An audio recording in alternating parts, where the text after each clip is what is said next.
Jangan lupa subscribe di YouTube channel Metro TV News dan juga nyalakan notifikasinya.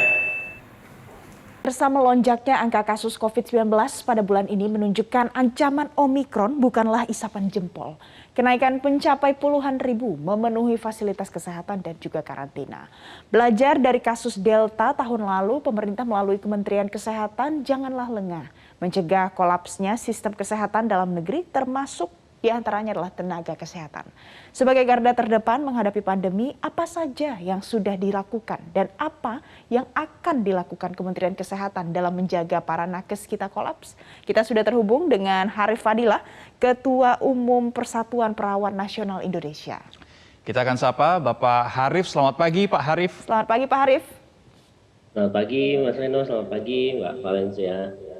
Baik. Pak Harif, mungkin sebelum kita mendalami tema kita pada hari ini bisa disampaikan terlebih dahulu total sampai dengan saat ini ada berapa nakes atau perawat yang diterjunkan untuk menangani pasien COVID-19 di seluruh Indonesia? Nah, kalau yang itu saya enggak bisa fix jumlahnya Mas Reno, karena itu kan terdistribusi dengan berbagai fasilitas pelayanan kesehatan yang ada di pusat maupun di tingkat daerah, di RSUD begitu Mas. Tapi kurang lebih kalau di dalam memberikan pelayanan itu perawat itu sekitar 300 ribuan lebih. Ya. Baik. Nah Pak Harif, ini kan sekarang saat ini situasinya pandemi ini mulai lagi harus ditangani lebih ekstra karena ada gelombang varian Omikron. Sejauh ini berapa sih Pak sebenarnya rasio perbandingan ideal nakes dan juga pasien? Secara normal sebenarnya untuk perbandingan nakes dalam arti saya fokusnya ke perawat barangkali ya. Dengan pasien itu sangat tergantung pada tipe atau tipe pelayanannya Mbak Valencia. Misalnya untuk ruang isolasi itu bisa satu perawat 7 sampai 8 pasien, bahkan sampai 12 pasien bisa kalau isolasi yang hanya memerlukan pemantauan. Tetapi untuk perawatan kritis misalnya ICU itu bahkan itu memerlukan 1:1 pasien gitu. Kalau sejauh ini bisa. Apakah jumlah tersebut bisa disiapkan dari perawat yang kita miliki Pak? Nah sejauh ini kalau kita belajar dari penanganan gelombang kedua yang lalu, hampir semua fasilitas kesehatan sudah melakukan antisipasi untuk hal itu ya. Dan rasanya sampai hari ini kami belum begitu intens untuk berkoordinasi dalam konteks menyiapkan tambahan tenaga bagi Fasiankes, khususnya di beberapa tempat yang epicentrum misalnya DKI, Jabar maupun Banten. Namun demikian PPNI bersama PPSDM itu telah mengidentifikasi beberapa atau sejumlah perawat-perawat yang dapat didayakan untuk membantu dalam kondisi-kondisi yang kritis gitu. Begitu Mbak. Kenapa sampai dengan saat ini di tengah lonjakan kasus yang sudah mencapai puluhan ribu Pak Harif belum ada keputusan untuk mengambil opsi menambah atau merekrut tambahan perawat seperti itu Pak Harif? Iya, kalau wawancara kami di beberapa teman di rumah sakit itu masih dapat diatasi secara internal oleh masing-masing rumah sakit ya dengan cara barangkali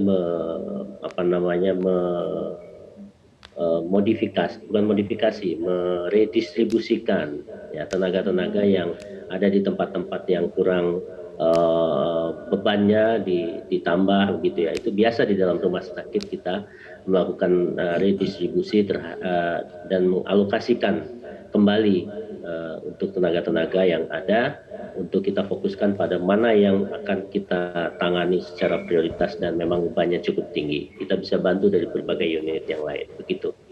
Baik, jadi mungkin kesimpulannya masih sampai dengan saat ini jumlah nakesnya masih terkendali dan ini juga disiapkan dari internal rumah sakit masing-masing, begitu ya Pak ya. Nah, kalau kita belajar Pak, pada saat gelombang Delta tahun lalu, ini kan ada banyak perawat nakes yang kemudian kelelahan, terpapar, dan kemudian berguguran. Bagaimana antisipasinya supaya ini jangan sampai terulang lagi di gelombang saat ini, Pak? Iya, yang pertama memang disiplin ya. Disiplin para nakes itu memang harus ditingkatkan ya. Nah, karena kita tahu bahwa sekarang nakes itu memang sudah mendapatkan vaksin booster gitu ya. Nah, jangan sampai dengan merasa bahwa sudah booster ini bisa lalai begitu. Ah, ya, jadi ini yang pertama yang mungkin perlu kepada para nakes tentu saja untuk tidak lalai, tetap waspada untuk menjaga kesehatan diri sendiri. Di samping dengan bagaimana penerapan prokes baik itu di fasilitas pelayanan kesehatan yang ada prosedur-prosedurnya maupun mereka berada di lingkungan di masyarakat ya, maukah di transportasi umum atau di tempat-tempat pertemuan, sehingga itu harus dijaga. Demikian, Pak. Baik, Pak Harif, tadi Anda mengatakan terkait dengan kedisiplinan para nakes dalam hal ini secara spesifik adalah terkait dengan para perawat seperti itu. Apakah memang sejauh ini, selama pandemi, sejak 2 Maret 2020 sampai dengan Februari 2022, ada indikasi beberapa perawat yang mungkin cenderung abai terhadap kedisiplinan protokol kesehatan ketika menangani para pasien? Secara umum justru kami melihat bahwa ada budaya baru yang ada di tenaga kesehatan khususnya perawat yang menunjukkan bahwa ada kesadaran yang tinggi bagi mereka untuk mencegah tertular ya. Kalau sebelum pandemi dulu misalnya pakai masker itu sangat jarang perawat, pasti paling ada yang mereka hanya di ruang-ruang tertentu atau menghadapi hal-hal tertentu misalnya. Tetapi hari ini hampir semua lini menggunakan masker, dan juga dulu mencuci tangan itu juga belum disiplin, tapi hari ini mereka sangat disiplin dan di kantong-kantong baju mereka sudah tersedia hand sanitizer, bahkan di tas-tas mereka juga tersedia hand sanitizer. Jadi saya kira itu, dan juga kehidupan atau perilaku mereka di rumah itu juga sudah mulai berubah begitu ya, dengan menjaga prokes kesehatan, prokes itu dengan keluarga begitu. Itu ada secara umum begitu, Mas Reno. Walaupun 1-2 saya kira pasti adalah yang yang punya pengabaian ya, seperti itu. Baik. Begitu, Mas Reno. Pak Harif, kalau kita bicara terkait dengan nakes ataupun perawat yang mungkin usianya tergolong usia rentan untuk terpapar COVID-19, mungkin karena sudah lanjut usia. Nah, ini apakah ada treatment spesial ataupun ada kekhususan yang diberikan pada nakes yang mungkin usianya sudah tidak muda lagi begitu, Pak? Ya, kita sarankan sebenarnya untuk usia di atas 50 tahun itu mereka tidak ditempatkan pada tempat-tempat yang sangat beresiko ya. Baik itu resiko paparan maupun resiko yang memang mempunyai beban yang sangat berat ya. Misalnya di unit-unit kritis ya, di UGD, di ICU ya, dan beberapa unit yang lain gitu. Sehingga mereka bisa terhindar dari hal-hal yang tidak diinginkan. Begitu juga kalau dimungkinkan mereka sudah tidak masuk shift lagi gitu. Jadi hanya shift pagi saja dengan kondisi kerja yang memang misalnya monitoring pasien-pasien yang kalaupun harus merawat pasien COVID ya pada kondisi-kondisi yang memang pekerjaannya memonitoring begitu. Ya. Oke, baik. Pak Harif, kalau kita tahu bahwa gelombang COVID kali ini terjadi sejak pertengahan Januari sampai dengan saat ini juga masih menunjukkan masih ada tren peningkatan seperti itu. Bentuk-bentuk pendampingan seperti apa sebetulnya Pak Harif yang diberikan oleh PPNI kepada seluruh perawat di Indonesia? Apakah terkait dengan sosialisasi, himbauan, atau apapun bentuknya? Seperti apa sampai dengan saat ini? Ya, pertama kami terus-menerus mengingatkan para sejawat kami untuk tetap perhatian ya. Tadi jangan abai pada kondisi yang saat ini walaupun sudah divaksinasi booster, tetapi kemungkinan untuk bisa menderita terinfeksi itu juga saat ini sangat dimungkinkan. Ya. Nah, itu satu, kita selalu mengingatkan dengan cara kita mengeluarkan edaran yang kita sebut dengan activity alert, ya.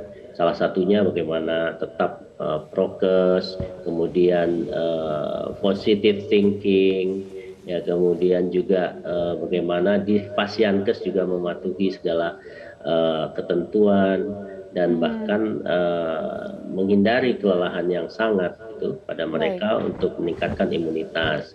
Kemudian kami juga melakukan Zoominar setiap dua kali dalam seminggu yang fokus pada bagaimana hari-hari ini tentang terkait dengan Omikron dan bagaimana penanganan serta pencegahannya.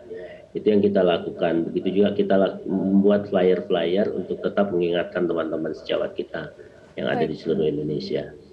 Baik, Pak Harif, terkait dengan bagaimana cara pemerintah menjamin supaya nakes, perawat tidak kolaps, tentu ini tidak terlepas dari yang namanya perlindungan, jaminan kesejahteraan. Apakah PPNI ini juga menyarankan supaya ada insentif lagi, atau mungkin ada perlindungan untuk hal-hal penyakit di luar COVID, Pak? Bagaimana, Pak? Iya, yang kami usulkan itu sebenarnya adalah bagaimana memprioritaskan jikalau para tenaga kesehatan ini menderita COVID yang memang memerlukan perawatan, ya, itu tentu kami meminta untuk ada prioritas mereka bisa dilakukan perawatan gitu. Dan ini alhamdulillah sudah ada edaran dari Kementerian Kesehatan bahwa setiap Fasiankes rumah sakit juga harus mendapatkan melakukan prioritas kepada mereka yang membutuhkan, ya.